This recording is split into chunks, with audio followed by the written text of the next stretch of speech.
All right, let's dive into one of the most devastating and honestly most defining events in all of human history, the Second World War.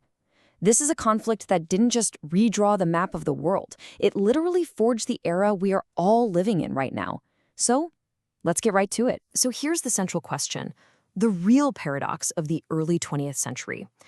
World War I was called the war to end all wars. It was supposed to be the last one. So how on earth, just 20 years later, did the world get pulled into an even deadlier, even more catastrophic conflict? That is the question we're going to unpack today. Okay, so to really get our heads around World War II, we have to rewind. We have to start with the end of World War I, because the Second War didn't just pop up out of nowhere. You know, its roots were planted and watered in the bitter, bitter legacy of the First.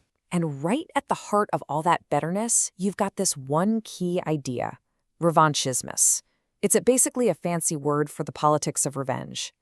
See, the Treaty of Versailles, which ended World War I, it didn't just end the fighting. It pointed the finger squarely at Germany, slapped them with massive, crippling debts, and carved off huge chunks of their territory. For a lot of Germans, this wasn't just a treaty. It felt, as they said at the time, insulting and unreasonable. And that feeling, that created the perfect breeding ground for extremist groups who promised to get that pride back. And the world after the war was, well, it was a mess. It was anything but stable. You've got Mussolini's fascists taking over in Italy, dreaming about a brand new Roman Empire. Then, boom, 1929, the Great Depression hits, and it just shatters people's faith in democracy everywhere. This chaos opened the door for strongmen to step in. Japan's military jumps on the chance to invade Manchuria. And then, the big one.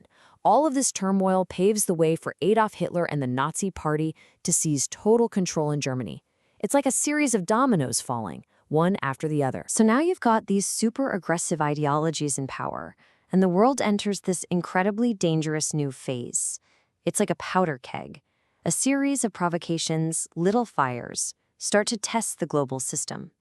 And every single time, the world just watches. They do nothing.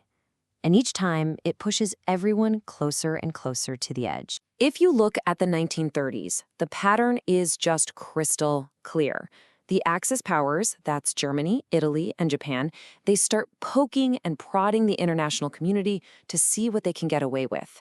So Italy invades Ethiopia, Germany marches troops back into the Rhineland, which was totally illegal.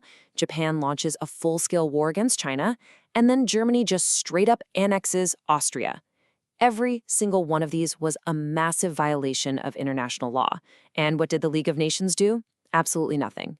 It was totally powerless. And this quote, wow, it's from Ethiopia's Emperor Haile Selassie, and it is just chilling how right he was. After Italy invaded his country, he went before the League of Nations and basically begged them for help. He warned them, look, if you don't act now, it won't stop with us. It is us today, it will be you tomorrow. It was a prophecy, and nobody listened. And here is the moment that the West's big strategy, this idea of appeasement, just completely fell apart for everyone to see. At the Munich conference, Britain and France basically caved. They gave Hitler a huge chunk of Czechoslovakia, called the Sudetenland, because he promised. He promised. It was his last territorial claim. And what happens just 6 months later? His army marches in and takes over the rest of the country. The promise was a lie.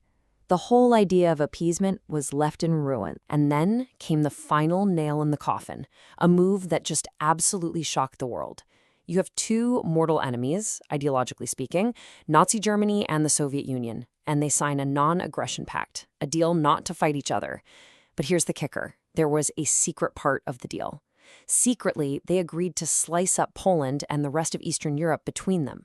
It was this incredibly cynical deal that gave Hitler exactly what he needed. No threat of a two-front war. It was the green light he'd been waiting for. And just 1 week later, he invaded Poland. The invasion of Poland was the final straw. Britain and France declared war, and World War II was officially on. But we have to be clear, the war that exploded in the East after Germany turned and invaded the Soviet Union in 1941, that was a different kind of war entirely. This was a conflict fought with a level of ideological hate and a scale of brutality that the world had just never seen before. And the reason why it was so brutal comes down to two core, horrifying Nazi ideas. First, you have Lebensraum, which means living space. The goal was to conquer Eastern Europe and clear it out for German settlers. And how are they going to do that?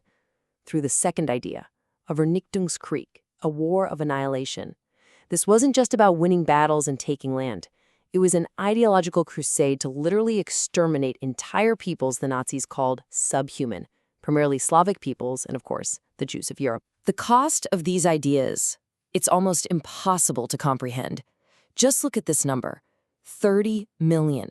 That's the estimated number of deaths on the Eastern Front alone. That one front was the single deadliest conflict in the entire history of humanity. Just let that sink in. Now flip that around and look at it from the German side. For the German army, this chart tells you everything you need to know. The war was fought and the war was lost in the East. A mind-blowing 80% of all German soldiers who died in World War II died on the Eastern Front. To put it another way, for every 5 German soldiers killed in the war, 4 of them died fighting the Soviets.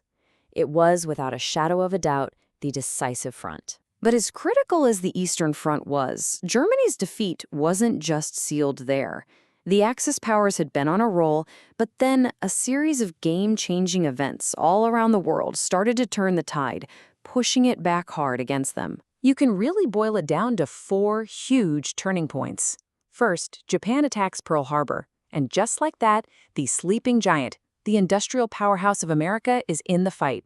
Next, the Battle of Midway. The U.S. Navy absolutely cripples the Japanese fleet, stopping their Pacific expansion dead in its tracks. Then, back in the east, you have the disaster at Stalingrad, where the Red Army traps and destroys an entire German army. That's the beginning of the end for Hitler and Russia. And finally, D-Day.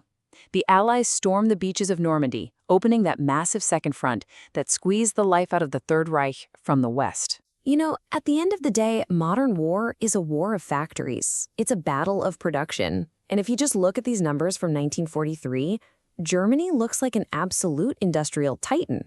But, and this is a huge but, these numbers are deceiving. Look at tanks.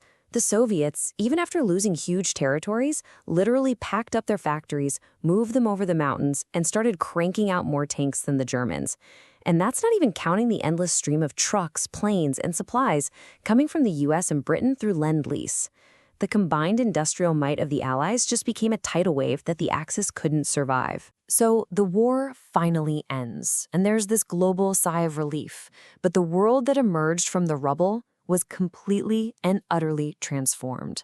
And in the ashes of this hot war, the foundations for a new, colder kind of conflict were already being laid. The final butcher's bill is it's apocalyptic. Somewhere between 70 and 85 million people killed. And think about this. For the first time in a major modern war, more civilians died than soldiers. Over half the dead were non-combatants. This was, in every single sense of the phrase, total war. And this incredible devastation created a completely new reality on the map. Look at Europe in 1939. It's a patchwork of competing great powers and old empires. Now look at it just a few years later, in 1947. That old Europe is gone. It's been replaced by a continent literally sliced in half by what Winston Churchill famously called an Iron Curtain, with the US-led West on one side and a Soviet-dominated East on the other. The end of the war wasn't just an end. It was the beginning of the world we know today. It gave us the 2 rival superpowers, the USA and the USSR, which kicked off the Cold War for the next 50 years. It gave us the United Nations, created in the hope of preventing another war like this. It gave us the terrifying dawn of the atomic age. And it kickstarted the process of decolonization as Europe's old empires began to crumble. Literally, the world we inhabit was forged in the fire of World War II. All right, so this brings us full circle, right back to the question we started with.